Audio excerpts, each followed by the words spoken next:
Good afternoon, family. So I have been wanting to do this table talk with you for about a week since I found this information. So what I'm going to do is I'm going to give you two passages of scripture. We're going to talk about a connecting idea within those two, which is Israel fleeing into the wilderness after the abomination of desolation. And then there's something that I want to introduce about Jesus's parousia when he comes the second time, and how those two are connected, how the people of Israel fleeing into the wilderness are connected with Jesus. So Matthew chapter 24, verse 15 through 18. Okay, Pastor Craig had spoken about this before.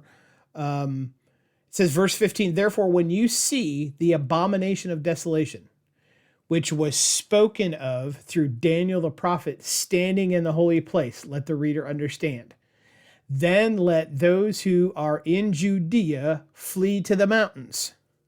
Okay? Let him who is on the housetop not go down to get the things that are in his house, and let him who is in the field not turn back to get his cloak. Okay? So here's the picture. We see the abomination of desolation, and then Israel is told to flee. Everybody is told to flee into the wilderness. All right? Now, the abomination of desolation spoken of in the prophet Daniel, in Daniel's book, is when the Antichrist sets himself up on the throne and says, I am the king of the world. Okay? And we believe that that is coming very, very soon. Okay, so concept, Israel, abomination of desolation, Israel, flee into the wilderness. Now, go to Revelation chapter 12. Now, we've kind of seen this verse a little bit too. Revelation chapter 12, Lighthouse Rules. It's 20. See, now, if I knew how to edit, I would edit all of this, but I think you guys get a kick out of this. So anyway, all right, verse 5, Revelation chapter 12. Okay, abomination of desolation, Israel flees. Verse 5, then, and she gave birth to a son, a male child, who was to rule all the nations with a rod of iron, and her child was caught up to God and to his throne. Now watch this. And the woman fled into the wilderness, where she had a place prepared by God. Well, this would have been a long, long time ago. No, wait. So that there she might be nourished for 1,260 days. That's 3.5 years. So what you're seeing in this passage is Israel fleeing into the wilderness. Abomination of desolation, Israel flees. Okay? Now, why am I bringing all this up? Why is this a table talk moment? Because of what we're going to go to next. I was always taught that when Jesus comes at his second coming, you're only going to see him once, meaning he's only going to touch the ground once. And when he touches the ground, there's going to be this huge valley that opens up, and then, he's going to start his kingdom, right? So do me a favor. That's in Zechariah chapter 14, right? And I love that passage. So let's just go over there and read it. So Zechariah chapter 14. All right, Malachi. That's Malachi. That's got to keep going. Zechariah 14, verse 4.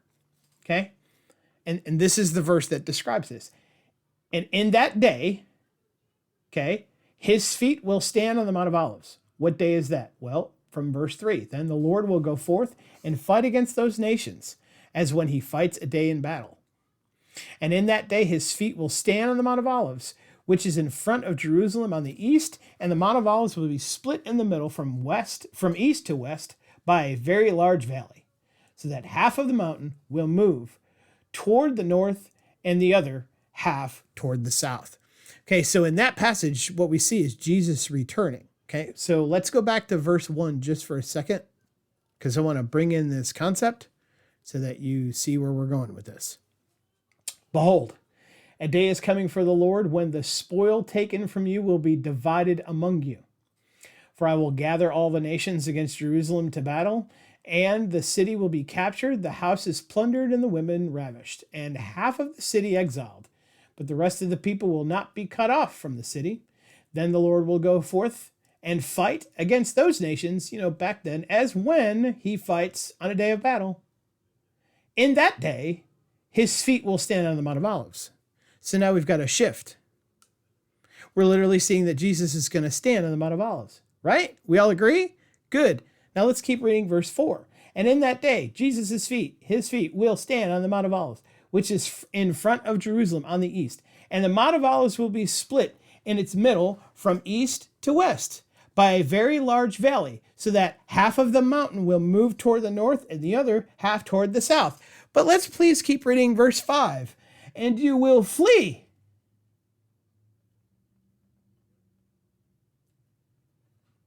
Have fun.